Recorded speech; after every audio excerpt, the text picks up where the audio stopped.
My name's Ryan, I'm 27, and I moved to a small town in Oregon for a fresh start. The place is quiet, close to work, and the apartment itself, though a bit older, felt cozy.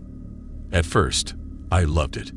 There's an old charm to the place, with creaky wooden floors and tall windows that let in just enough light. The first few days went smoothly, but then I started noticing strange things. I'd come home from work to find small changes. A chair slightly shifted, the throw blanket on the couch folded differently. It wasn't big stuff, just enough to make me pause and think, wasn't that on the other side? I chalked it up to being tired. Moving was stressful, so I brushed it off. I'd tell myself, you're just forgetful, man. But then it got creepier. One night, I was up late reading, and I heard faint voices. Not talking, more like whispering, somewhere behind the walls. I thought maybe it was the neighbors, but I'd never actually seen anyone else in the building. I'd been there for almost 2 weeks, and not a single person had come in or out of any of the other units. I mentioned it to the landlord, an older guy named Mr. Jensen. I asked him if anyone else lived on my floor. He looked at me, kind of uncomfortable, and then sighed. He said, "Well, there was someone before you, in the crawl space above.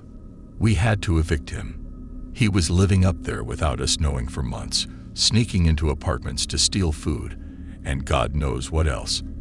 I felt this cold shiver crawl up my back. "So there's a crawl space above my unit?" He nodded. "But don't worry. After we found out, I made sure it was locked up tight. Nobody's getting in there anymore." He patted my shoulder, trying to reassure me. But I felt anything but reassured. For a couple of nights, things were fine. I checked the little hatch in the ceiling, and it would be locked tight. But then I came home one evening, and it was slightly ajar. Just a crack. I told myself it must be a mistake. Maybe the latch was loose. I climbed up, closed it, and made sure it was locked. That night, I woke up to a noise, a soft scraping sound, like someone dragging something heavy across the floor.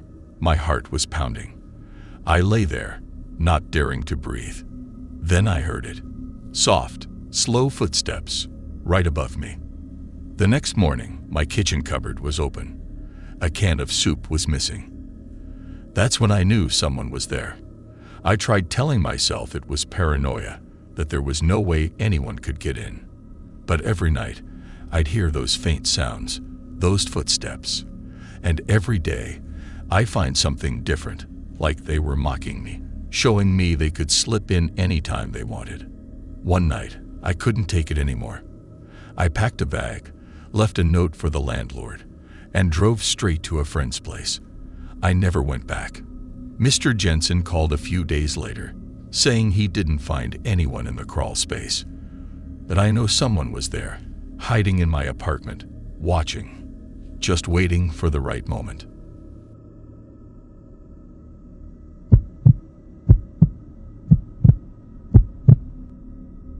My name is Jake Thompson. I live in Lakewood, a quiet town where nothing much happens. I'm 34, a teacher, and honestly, until last year, my life was routine. But something happened that I can't shake, no matter how hard I try.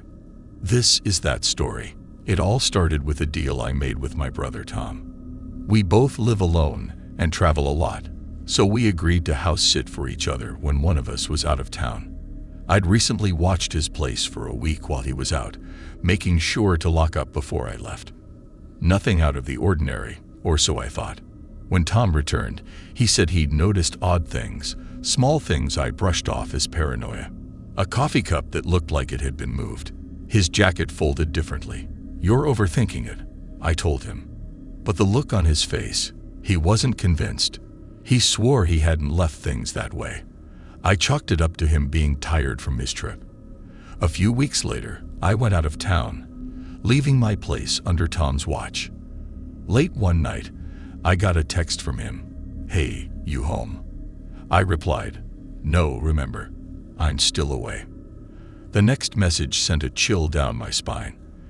"I just saw someone who looked like you in the window." At that point, I felt a knot in my stomach. I told him to leave, but he was adamant he'd check it out first. I didn't sleep that night, thinking maybe I'd get a call about a break-in or something worse. But the night passed with no updates, and the next morning, Tom was oddly quiet. When I called him, he sounded different, shaken. I don't think I was alone last night," he said quietly. He told me he'd heard footsteps, soft but unmistakable, following him down the hallway. He checked every room, but no one was there. When I finally got back to town, I met Tom at my place. We decided to check the security cameras I had installed a few months earlier. We pulled up the footage from the night before, fast-forwarding through hours of empty frames. But at around 1 a.m., something appeared. My blood ran cold as I watched. Something walked into the frame. He looked exactly like me. Every single detail. Same walk, same mannerisms. It wasn't just someone wearing my clothes or a mask. It was like watching myself, but I was hundreds of miles away. He moved through my house, adjusting things like he knew every inch of it. At one point, he stood in front of a mirror, staring, tilting his head slightly. He just stood there, watching his own reflection for a long time, almost as if he knew we'd be watching too. The figure looked directly at the camera, and then smiled. We scrubbed the footage again, trying to explain it away, but there was no mistake. I don't know who or what it was, but it knew me in a way that no one should.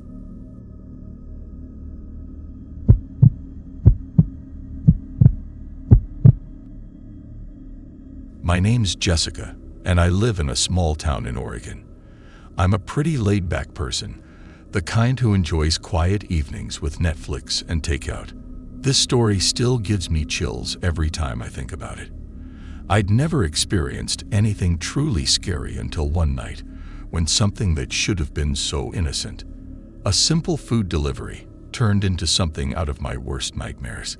It was a Friday night, and I was craving Chinese food, so I ordered from a new restaurant that just opened. The delivery took forever, almost an hour late. When the doorbell rang, I was already annoyed. I opened the door, and there he was, a guy about my age, maybe late 20s, scruffy but polite. He smiled a bit too warmly, saying, "Sorry for the wait, Jessica." I remember thinking it was odd that he knew my name so well, but I shrugged it off as small-town friendliness. Maybe he just remembered my name from the order.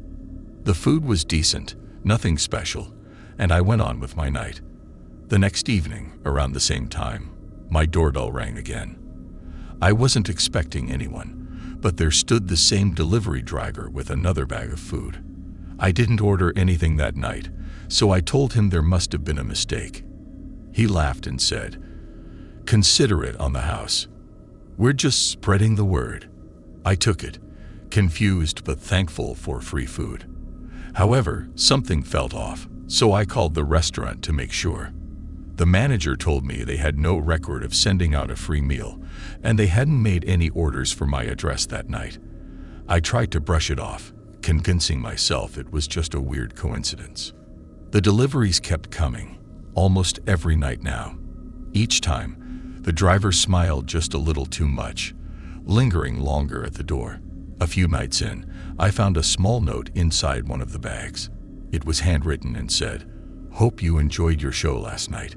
My heart skipped a beat. I had been binge-watching a new series the night before. There was no way he could know that.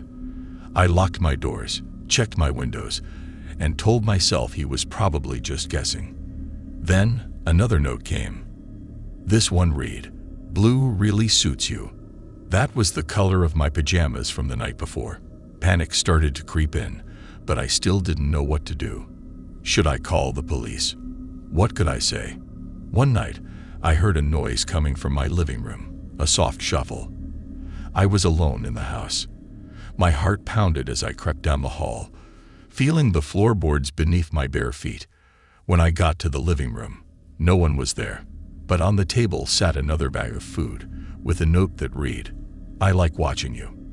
I locked myself in my bedroom and called the police. When they arrived, they found no one in the house. But after searching the property, they found a stash of food bags and notes hidden in a crawl space in my attic, along with a sleeping bag and other personal items. The driver had been sneaking into my house between deliveries, watching me, keeping track of every little thing. I moved out the next week, and to this day, I'm terrified he might find me again.